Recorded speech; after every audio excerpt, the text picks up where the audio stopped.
Good morning and welcome to Path of Evolution. ભગવાન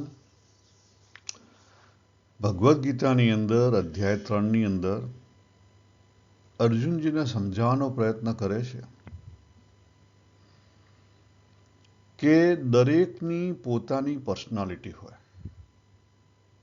દરેકની પોતાની પર્સનાલિટી હોય. એ પર્સનાલિટીનો ઉપયોગ કરી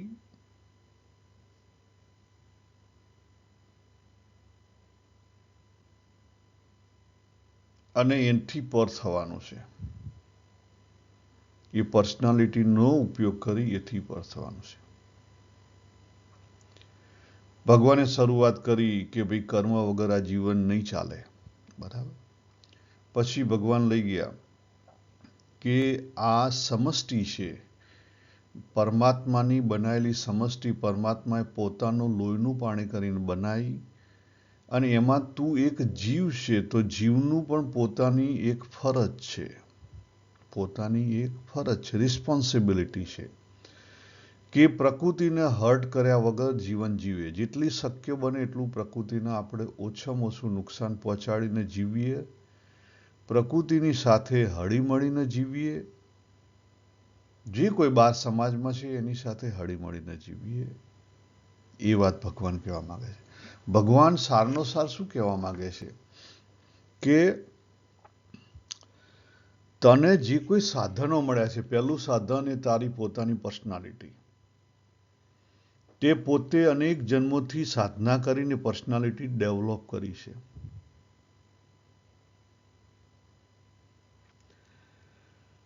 આ પર્સનાલિટી એ તારે એનો સ્વધર્મ તરીકે ઉપયોગ કરવાની છે. આ જે પર્સનાલિટી છે એને તારે સ્વધર્મ તરીકે ઉપયોગ કરવાની છે. અને એ પર્સનાલિટીની અંદરથી જે નેગેટિવિટી છે, ભાવ, એ તાર દૂર કરી દેવાના છે. એટલા માટે તો ભગવાને કીધું ને, જ્ઞાની પણ પોતાની પ્રકૃતિ સરખું વર્તન કરે. વોટ ઇઝ મીન્સ પ્રકૃતિ? પર્સનાલિટી. પ્રકૃતિ મીન્સ પર્સનાલિટી. એટલે આ અધ્યાયની અંદર ભગવાને કર્મ, ગુણ, કારણ કે પ્રકૃતિના 3 ગુણને લઈને પ્રકૃતિ ચાલે. પ્રકૃતિ ચાલે 3 ગુણને લઈને ચાલે. જેમ દિવસ અને રાતને લઈને ટાઈમ ચાલે, એ રીતે પ્રકૃતિનો જે ફ્લો છે એ 3 ગુણને લઈને ચાલે. જ્યારે પ્રકૃતિ સમ્યક થઈ જાય, સમ્યક થઈ ગઈ એટલે શાંત થઈ ગઈ, 3 લેવલમાં આવી ગયા, ત્યારે તમે સમત્વમાં આવી ગયા. સમાઈ ગયા, સમત્વમાં.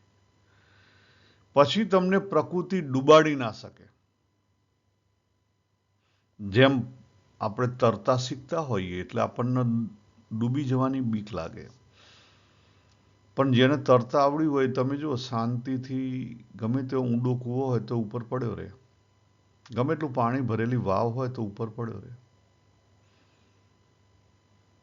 કેમ? કે જ્યારે તમે તમારું પોતાનું મૂકી દીધું તો ઓટોમેટિકલી શરીર એ પાણીમાં તરે.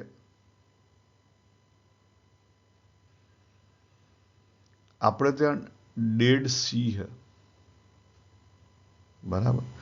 એ પાણીની અંદર અમુક તત્વો એટલા વધારે છે કે હેવી પાણી છે. કેવું છે? હેવી છે. એટલે એની અંદર સપોઝ આપણે પડીએ તો આપણે ડૂબીએ નહીં. એ રીતે માછલી પડે તો માછલી પણ ડૂબે નહીં. એટલે શું થાય? માછલી પણ અંદર રહી શકે નહીં, કોઈ પણ વસ્તુ અંદર જીવી ના શકે. એટલા માટે એને ડેડ સી કહે છે. એટલે જ્યારે તમે પ્રકૃતિને, બહુ આપણે ત્યાં સરસ શબ્દ છે સમ્યક. સમ્યક પ્રકૃતિ થઈ ગઈ, કે પ્રકૃતિ પર થઈ ગયો, જેને ગુણાતીત કહેવાય. ખ્યાલ?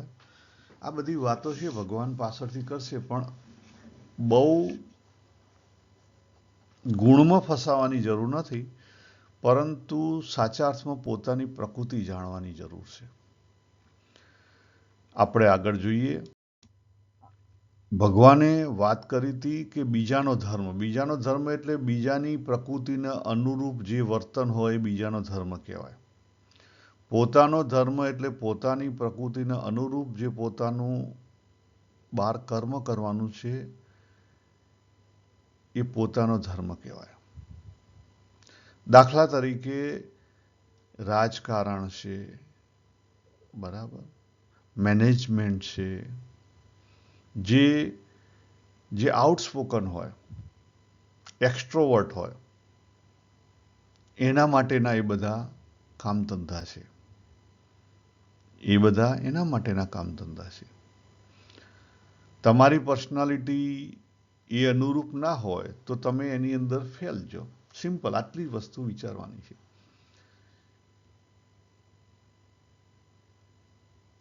આટલી જ વસ્તુ વિચારવાની છે. દાખલા તરીકે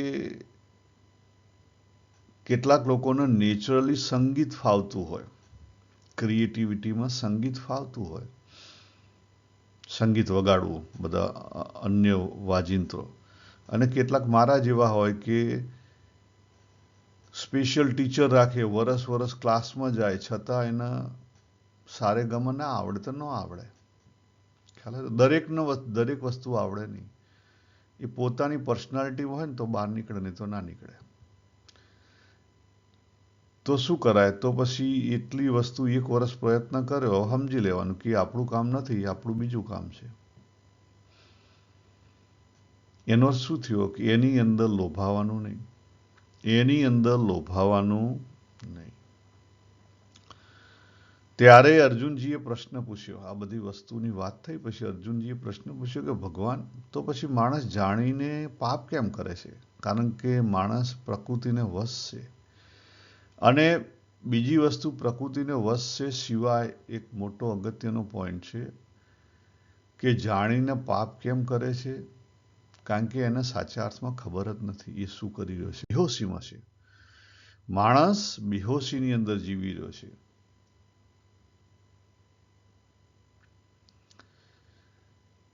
પ્રકૃતિ આવી ક્યાંથી?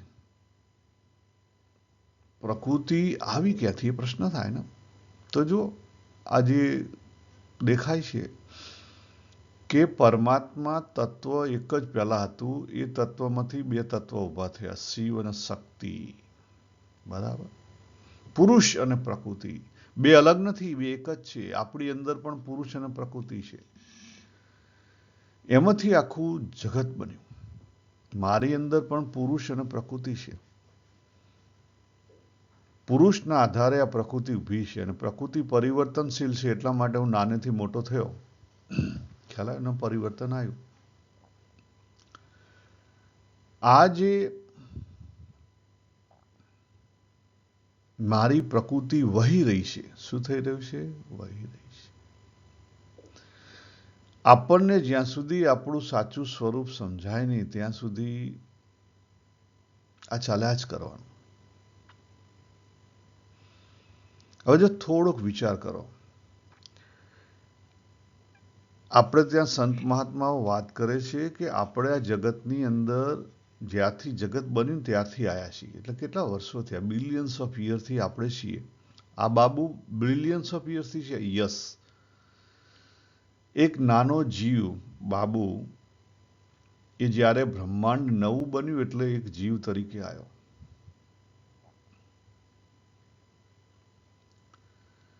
અને આ જીવ તરીકે આવી અને અલગ અલગ દેહ ધારણ કરતો એની જે ચેતન શક્તિ છે ને, એને ડેવલપમેન્ટ થયું. શું થયું? ચેતન શક્તિનું ડેવલપમેન્ટ થયું. પણ ચેતન શક્તિનું ડેવલપમેન્ટ શા માટે જરૂરી છે? પોતાના સ્વરૂપમાં પાછા જવા માટે. તો દેવ અને ચેતન શક્તિ કોઈ ના આપી દે? ના. તમે જાતે નીચે ઉતર્યા છો. પ્રકૃતિમાં જાતે આપણે નીચે ઉતર્યા છીએ. કોઈ આપણને ઉતાર્યા નથી. જો આ ડાયાગ્રામ ચોખ્ખું લખેલું છે. સ્વતંત્ર શક્તિ આપણે મિસયુઝ કર્યો છે. સીડીમાં આપણે નીચે જાતે ઉતર્યા છીએ. સીડીમાં આપણે જાતે કેમ ઉતરીએ છીએ એ ભગવાન હવે સમજાવવા તરફ જઈ રહ્યા છે. સીડીમાં આપણે જાતે નીચે ઉતર્યા છીએ. હવે ઉપર ચડવાની જવાબદારી પણ આપણી પોતાની છે. પણ સીડીમાં આપણે નીચે કેમ ઉતર્યા? પહેલી વસ્તુ, આપણે મિસયુઝ કર્યો આપણી સ્વતંત્ર શક્તિનો. પણ મિસયુઝ કેમ કર્યો? ખ્યાલ આવે? કારણ કે આપણે મોહમાં હતા, આપણને ખબર નહોતી. આપણે મોહમાં હતા, બેહોશીમાં હતા. એક કામ બેહોશીમાં થયું, પછી ધીરે ધીરે ધીરે એ બેહોશી વધતી ગઈ, અને જેટલી બેહોશી વધી એટલા આપણે નીચે ગયા. જેટલી બેહોશી વધી એટલા આપણે નીચે ગયા. અને પછી આ તો પોતે જ ભગવાન શું છે? પોતે જ પરમાત્માની શક્તિ છે. શિવ પોતે જ જીવ બન્યો છે. એણે વ્યવસ્થા કરી રાખેલી છે. એટલે ધીરે ધીરે ધીરે પછી આપણે એમાંથી આપણને એવી ઓપોર્ચ્યુનિટી મળી. ધીરે ધીરે આપણને એવી ઓપોર્ચ્યુનિટી મળી કે જ્યાં આપણી કોન્શિયસનેસ વધે.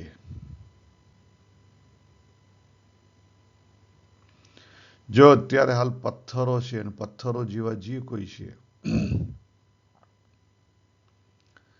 એ કેવા છે? મોર જડતા તરફ છે, બેહોશીમાં છે, મોર અનકોન્શિયસ છે. આખું જગત પરમાત્માથી બનેલું છે, એટલે આખું જગત કોન્શિયસ છે, પરંતુ એ લોકો પાસે કોન્શિયસનેસ એક્સપ્રેસ થઈ શકે એવા સાધન નથી. ખ્યાલ આવે? એટલે અનકોન્શિયસ છે.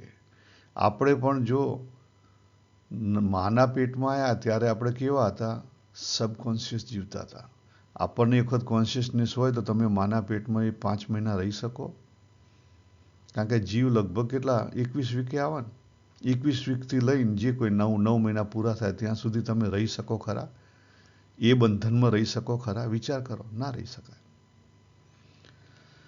લગભગ આપણું 3 વર્ષ જન્મ્યા પછી પણ 3 વર્ષ સુધી આપણે સબકોન્શિયસમાં જ જીવતા હોઈએ છીએ. ધીરે ધીરે ધીરે આપણી કોન્શિયસનેસ ડેવલપ થાય. ધીરે ધીરે આપણી કોન્શિયસનેસ ડેવલપ થાય. માનવ થયા એટલે આપણે બીજા પશુ પક્ષીથી આપણી કોન્શિયસનેસ ઉપર આવી. હવે આ જે ઉપર આવેલી કોન્શિયસનેસ છે એનો ઉપયોગ કરો તો આ જે પ્રકૃતિનું બંધન છે, આપણે નીચે જઈ રહ્યા છીએ. કેમ નીચે જઈ રહ્યા છીએ? આપણી કામનાને લઈને. તો એમાંથી પર થવાય, એમાંથી પર થવાય. બાકી ખાલી ગુણ ફેંકતા રહેશો તો કોઈ ઉકેલ આવશે નહીં. ભગવાને અહીંયા વાત કરી કે જે સૌથી મોટો આપણો પ્રોબ્લેમ છે, શું છે? કામના.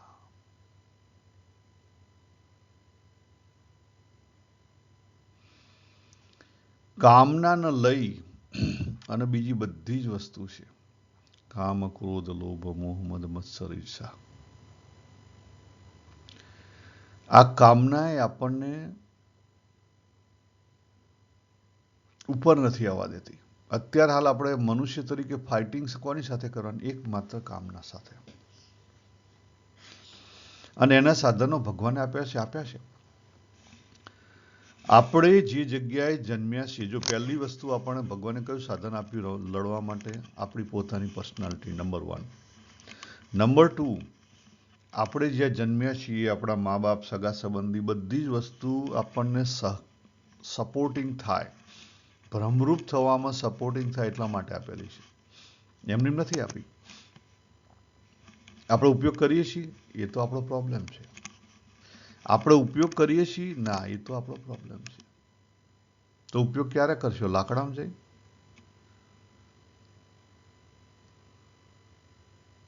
આપણે કદી ઉપયોગ જ નથી કરતા. ઘણીવાર મોટેરા હોય આપણા, તો આપણે એમને વાત કરીએ, એકલા હોય ઘણીવાર કે 2 જણ હોય, 70-80 પહોંચેલા હોય, શરીર ખાસ કામ ના કરતું હોય, આપણે પૂછીએ કે હવે તમારે શું કામના છે? તો કે ભાઈ હવે અમારે કોઈ કામના નથી.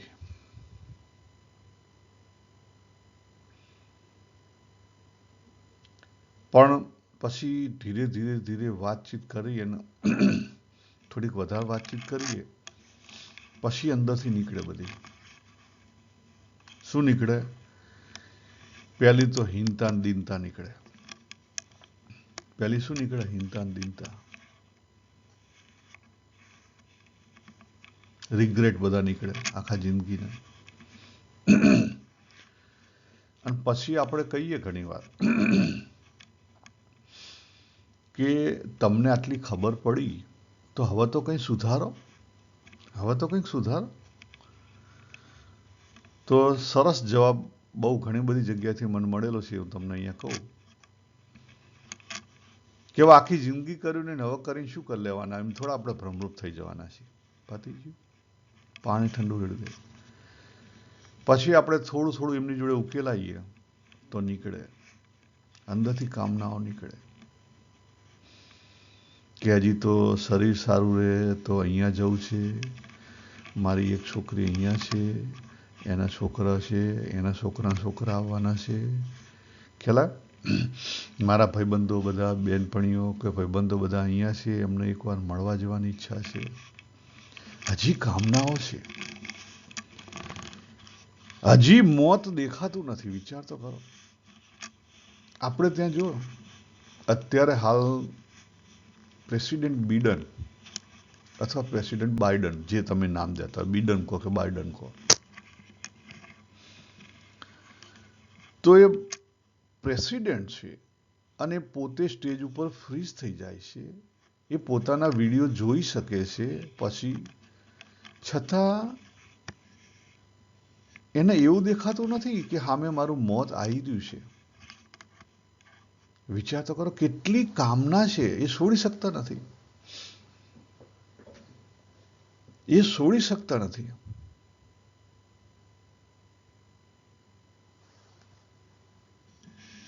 ઘણીવાર રિટાયરમેન્ટ પછી બે વસ્તુ થાય. એક, માણસને પાસે બીજું કામ ના હોય એટલે આવી બધી કામનાઓ ચાલ્યા કરે, થોડુંક આઘા પાછા થાય, ખ્યાલ? અને બીજી વસ્તુ,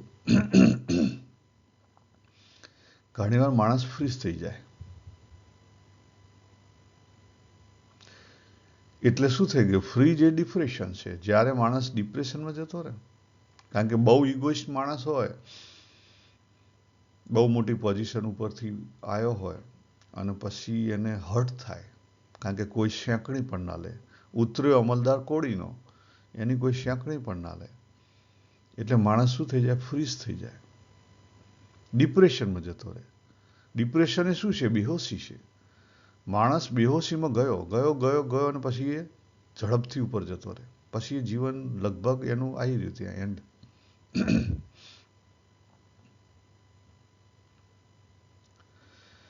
આપણને આ જન્મનો, આપણી જે બધી વસ્તુ કરીએ છીએ એનો કોઈ હેતુ જ દેખાતો નથી. આ જુઓ, કેમ નથી દેખાતો? એની વાત ભગવાન કરે છે કે આપણી અંદર કામનાઓ રહેલી છે, કામનાઓને લઈ અને આ બધી વસ્તુ દેખાતું નથી. પછી ભગવાને બહુ સરસ વાત કરી 38 અને 39માં કે જેમ દર્પણની ઉપર મેલ આવી જાય અને દેખાય નહીં, દર્પણની ક્લેરિટી ના દેખાય, એ રીતે આપણું જે કોઈ નાનું મોટું જ્ઞાન છે, બુદ્ધિનું જ્ઞાન, આપણી જે કોન્શિયસનેસ છે, બુદ્ધિનું જ્ઞાનની જગ્યાએ આપણે લોજિકલ જે માઇન્ડ કહીએ છીએ, લોજિકલ માઇન્ડ પાસે કોન્શિયસનેસ છે. ઇમોશનલ માઇન્ડ પાસે કોન્શિયસનેસ છે પણ બહુ ઓછી છે.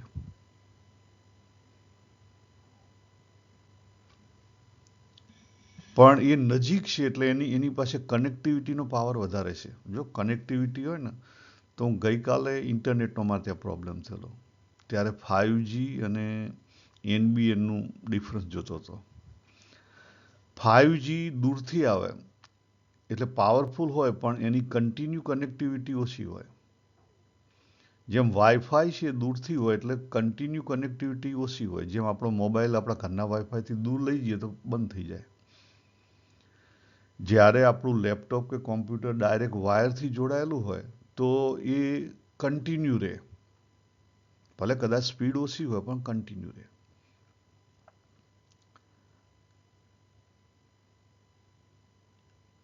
એટલે આપણી બુદ્ધિની ઉપર શું થઈ ગયું? કામના આવી ગઈ. ત્યાં ભગવાન દ્રષ્ટાંત આપે છે. અને એ જ રીતે બીજું ભગવાન દ્રષ્ટાંત આપે છે કે આ કામના કેવી છે? અતૃપ્ત છે. એ કદાપી તૃપ્ત થાય એવી નથી. એને તમે પૂર્તિ માટે ગમે એટલા પ્રયત્ન કરો, કામનાની પૂર્તિ માટે તમે ગમે એટલા પ્રયત્ન કરો, એ કદાપી પૂરી નહીં થાય. સિમ્પલ વિચારો. તમને લાડુ બહુ જ ભાવે છે. તમે જીવનમાં કેટલી વાર ખાધા હશે, કદી પૂરી થઈ કામના? નથી પૂરી થઈ. તમને સપોઝ સેક્સ ગમે છે, તમે લાઈફમાં કેટલી વાર સેક્સ કર્યું, કદી પૂરી થઈ? તમે કદાચ બીડી પીવો છો, સિગરેટ પીવો છો, તમે લાઈફમાં કેટલી વાર સિગરેટ પીધી, કદી તૃપ્તિ થઈ? ના. તમને પાન ખાવું ગમે છે, તમે લાઈફમાં કેટલી વાર પાન ખાધા, કદી તૃપ્તિ થઈ? નથી થઈ. એ સમયે લાગે કે તૃપ્તિ થઈ, એ સમયે લાગે કે તૃપ્તિ થઈ. બરાબર. આપણે ત્યાં ભગવાને વાત કરી. શું વાત કરી હતી? તૃપ્તિ માટે 3 વસ્તુ કીધી હતી. આત્મરતિ. રતિ એટલે પ્રેમ. આત્મતૃપ્તિ, તૃપ્તિ પદાર્થોથી. અને આત્મસંતુષ્ટિ. સંતુષ્ટિ એટલે ધન, 12 એસેટ. તમે જીવનમાં કેટલાય રૂપિયા કમાણા, કેટલાય ગયા. મારા લાઈફમાં તો એવું થયેલું છે. કેટલાય કમાણા, કેટલા ગયા. કદી તૃપ્તિ થઈ? કદી વિચાર કર્યો? તો પાછા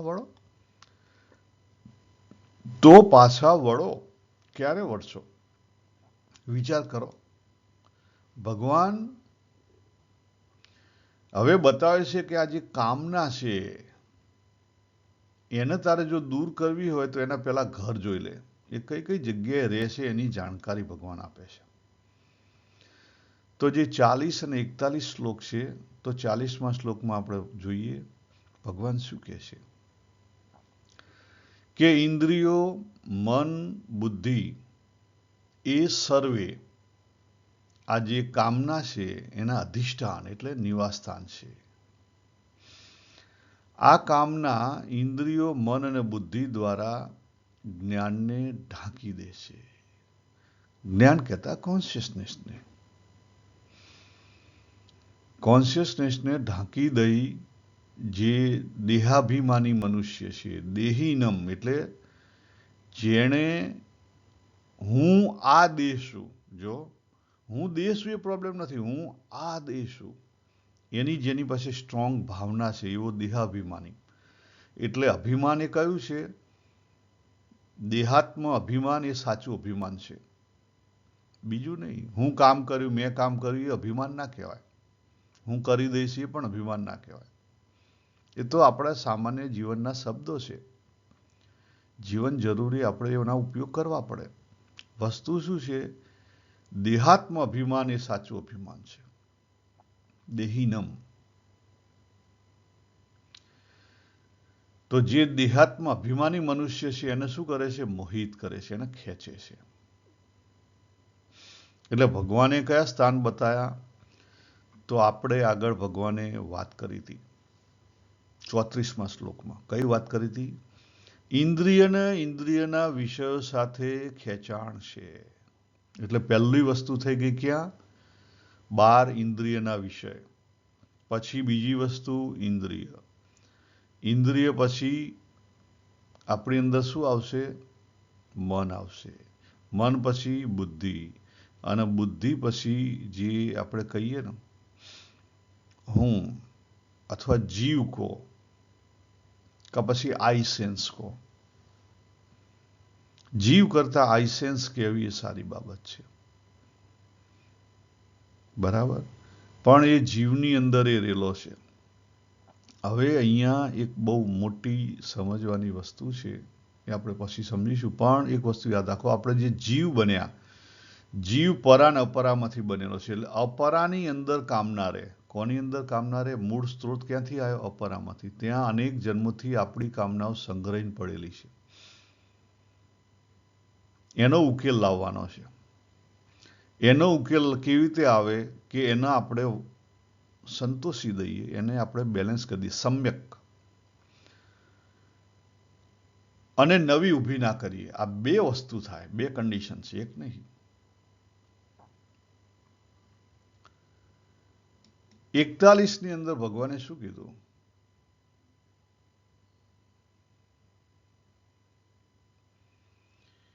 કે 41ની અંદર ભગવાન શું કહે છે? પહેલા રીત બતાય કે કામના કઈ કઈ જગ્યાએ રહે છે. બરાબર? કામના કઈ કઈ જગ્યાએ રહે છે, કેવી રીતે છે, કારણ કે કેવી રીતે જ્ઞાનને ઢાંકી દે છે, રાઈટ? અને કઈ કઈ જગ્યાએ રહે છે, અને તું એને હવે શું કરી નાખ? હણી નાખ. ભગવાન કહે છે અર્જુનને, જો માટે હે ભરતવંશીઓમાં શ્રેષ્ઠ અર્જુન, તું સૌથી પહેલા ઇન્દ્રિયોને વશમાં કરીને આ જ્ઞાન અને વિજ્ઞાનનો નાશ કરનાર મહાપાપી કામને જરૂર બળપૂર્વક હણી નાખ.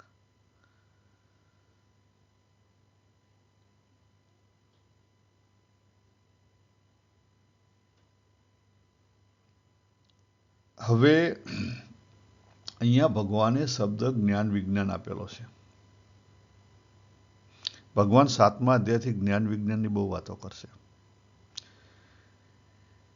સામાન્ય શબ્દોમાં આપણે જે જ્ઞાન છે ને, આપણે જે શાસ્ત્રો આપણને આપે એ જ્ઞાન કહેવાય. બીજા થકી આપણે લઈએ બધું જ્ઞાન. આપણા મન બુદ્ધિથી આપણે લઈએ એ પણ જ્ઞાન જ કહેવાય. વિજ્ઞાન કોને કહેવાય?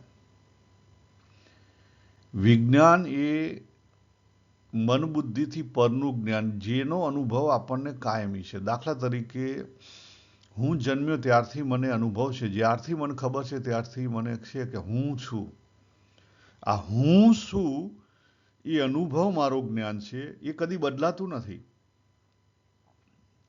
એ મારા વિજ્ઞાનનો અનુભવ છે. એ મારા પોતાના અંદરના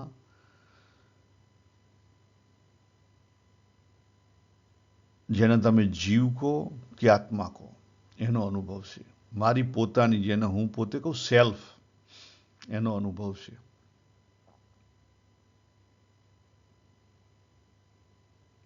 અને એ મારી પરા છે. આ વસ્તુ મારે સમજવાની છે.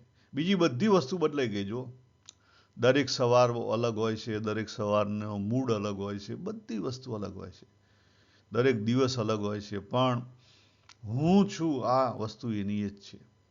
પછી એ હુંને તમે જેની હાથે લગાડો એની હાથે પછી તમે ચાલવા માંડો. હું બાબુ છું, પણ બાબુ પછી શું? બાબુ આવ્યો એટલે શું થઈ ગયો? એક મનુષ્ય થઈ ગયો.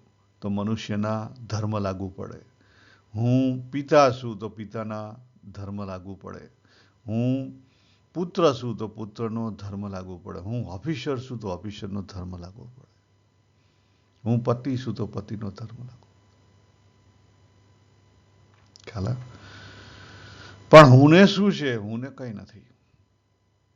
જ્યારે તમે દેહ સાથે એનું તાદાત્મ્ય કર્યું ત્યારે તમારે એની પૂરેપૂરી જવાબદારી બજાવવી પડે, અને સાચા અર્થમાં બજાવવી પડે.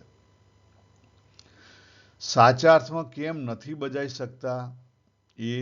એનું કામ છે કામના. અહીંયા જે ભગવાને વાત કરી એ જ વસ્તુ બતાવી છે કે આપણી જે ચેતન શક્તિ છે, જો અહીંયા મેં લખેલું છે ABCDIJK,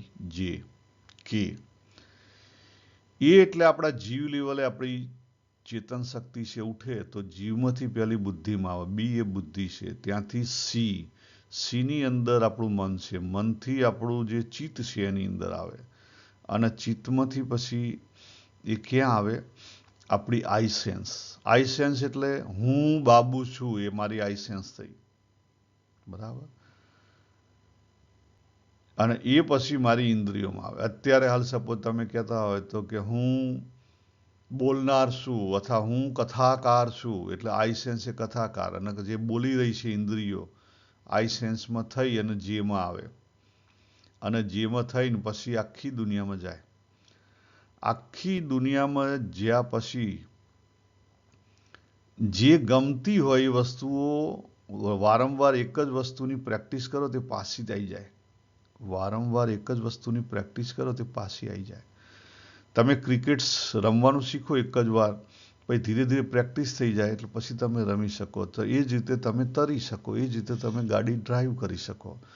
આપણું સબકોન્શિયસ માઇન્ડ એ હેબિચ્યુઅલ છે અને એ 90% આપણા કામ કરી લે છે. એટલે આપણી જે એલ છે ને, એલ અને એમ એ આપણું 90% કામ કરી લે છે. ખ્યાલ વચ્ચે જે ભાગ બતાવે ને એ 10% કામ કરે છે. બાકીનો બધો 90% તો આ જ કરી લે છે. ખાલી ઓર્ડર આઈ સુધી આવ્યો એટલે પછી ઓટોમેટિકલી આ એમ છે, બોડી છે, એ ઇન્દ્રિયો સાથે મળી અને કામ કરી લે.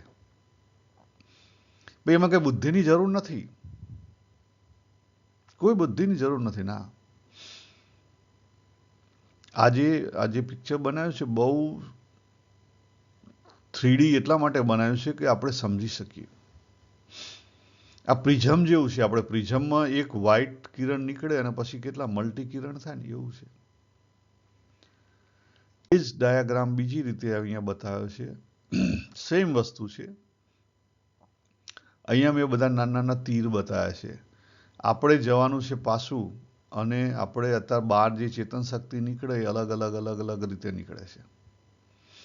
1ની 2 થઈ ગઈ, 2ની 3 થઈ ગઈ, 3ની 4 થઈ ગઈ. આપણે અનેકતામાં વેચાઈ ગયા.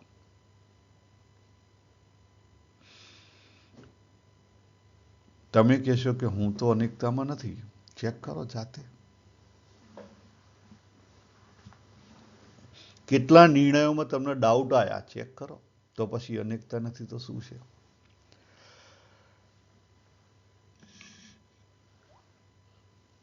અનેકતા 2 લેવલે રહેલી છે. દાખલા તરીકે અહીંયા બુદ્ધિ છે, બરાબર? તો બુદ્ધિની અંદર આપણી બિલીફો અનેક છે. એટલે અનેકતા બુદ્ધિની અંદર પણ છે અને બુદ્ધિ અને મનની વચ્ચે પણ અનેકતા છે. કારણ કે બુદ્ધિ એવું માને છે કે સવારે 4 વાગે ઉઠવું એ સારી બાબત છે, પણ મન એવું કહે છે કે ના ના ના, મને તો ગમે છે 8 વાગે ઉઠવું. થઈ ગયું, બે અલગ થઈ ગયા. એટલે આ બધી વસ્તુ એક રસ ચૈતન્ય ના થાય ત્યાં સુધી ઉકેલ આવે નહીં. હવે અગત્યનો પોઈન્ટ આપણે જોઈ લઈએ. ભગવાને આજે કામનાની વાત કરી, કામનાના બધા દ્વાર બતાયા, પણ અને સૌથી પહેલી શેની વાત કરી? ઇન્દ્રિયને કંટ્રોલ કરવાની વાત કરી. કેમ? કારણ કે જીવમાં તાકાત આવી શકે. જીવમાં તાકાત આવે. ભગવાન સ્વામિનારાયણે ગઢડા પ્રથમના 25માં 20 કોષના વાત કરી, પ્રવાહની વાત કરી. 20 કોષનો પ્રવાહ એટલે આપણી ડોલ છે. ડોલની અંદર આપણે પાણી ભરેલું છે અથવા આપણે પાણી ભરવાનો પ્રયત્ન કરીએ છીએ, પણ ડોલની અંદર 20 કાણા છે. કેટલા કાણા છે? 20 કાણા. એટલે ડોલની અંદર પાણી રહેતું નથી. ત્યાં ભગવાને વાત કરી કે એ બધા કોષનું પાણી એક પછી એક દરેકની અંદર એકની અંદર વાળવાનું છે. એટલે આપણે એક પછી એક કાણા પૂરવાના છે. ખ્યાલ? એટલે સૌથી આપણા જીવની અંદર તાકાત વધે એટલે સૌથી પહેલું કાણું ક્યાં છે? ઇન્દ્રિય દ્વારા એ વિષયમાં જતી રહે છે. ઇન્દ્રિયો દ્વારા વિષયમાં જતી રહે એટલે પછી આપણને મજબૂર કરી દે. એટલે પહેલી વાત કરી ભગવાને કે ઇન્દ્રિયોને તું થોડીક કંટ્રોલમાં કર. તો વિષય અને ઇન્દ્રિય બે ભેગા નહીં થાય. વિષય અને ઇન્દ્રિય ભેગા નહીં થાય તો તારી અંદર રસબુદ્ધિ રહેલી છે પણ થોડીક કંટ્રોલ થશે. કારણ કે હેબિચ્યુઅલ વધશે નહીં. હેબિચ્યુઅલ વધશે નહીં. હવે આપણે નીચે કેમ ઉતર્યા એ પ્રશ્નનો જવાબ આ જે સ્ક્રીન ઉપર દેખાય છે પિક્ચર એ આપે છે.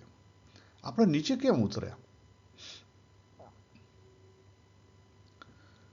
કારણ કે પ્રકૃતિ રેલાણી છે અને જેટલી પ્રકૃતિ પુરુષથી દૂર જાય એટલી કેવી થઈ જાય? જળ થઈ જાય, બેહોશ થઈ જાય. કોન્શિયસથી સબકોન્શિયસ ને સબકોન્શિયસથી અનકોન્શિયસ થઈ જાય. ખ્યાલ આવ્યો? એટલે આપણે એટલી હદે નીચે ઉતરી ગયા અને અત્યારે મનુષ્ય છીએ છતાં પણ ક્યાં હલવાયેલા છીએ ચેક કરો. પદાર્થોમાં હલવાયેલા છો તો તમે નીચે જ છો મહારાજ.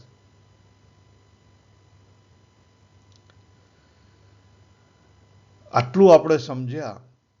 હવે બાકીના છેલ્લા 2 શ્લોક